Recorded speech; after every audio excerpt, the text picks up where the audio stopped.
Mother Teresa, 1910 to 1997.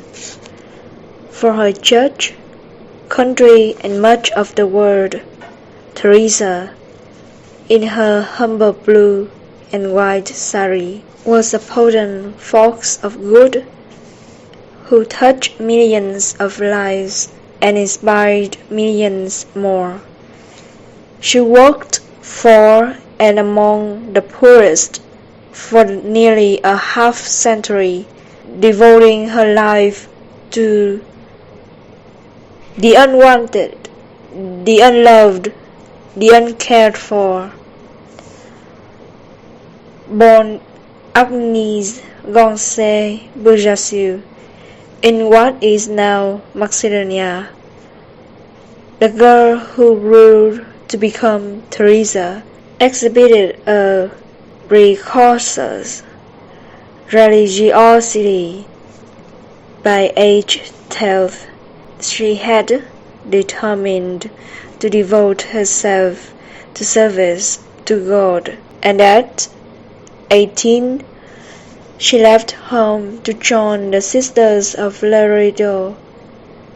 Among other things, this order taught school children in India, and Teresa arrived in that country in 1929, taking her vows as a nun.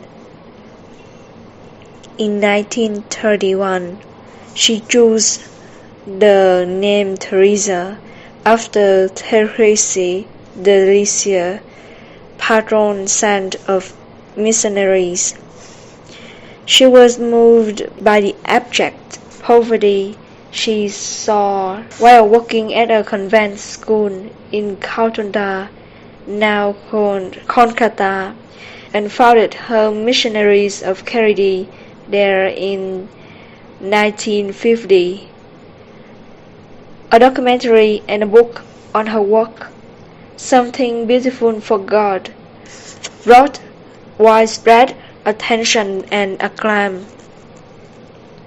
and the Missionaries of Charity was eventually able to expand into more than 100 countries. It was operating 610 missions at the time of Teresa's death, including neighborhood soup kitchens and hospices for people suffering or dying from AIDS or tuberculosis. Like many others who achieved renown, Mother Teresa had critics.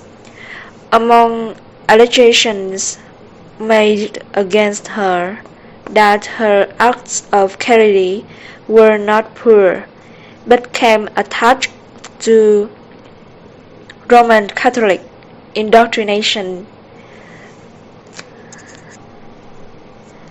that some of the considerable amounts of money she raised seemed unaccounted for, that the medical standards in her hospices were not what they could or should have been. Nevertheless, Teresa's devotion to the unfortunate was extraordinary, and her work was noted across the globe. India gave her its highest civilian honor. She was awarded the Nobel Peace Prize in 1979, and 2 decades after her death in 1997, she was canonized by Pope Francis as Saint Teresa of Calcutta, confirming the sainthood her followers had long recognized.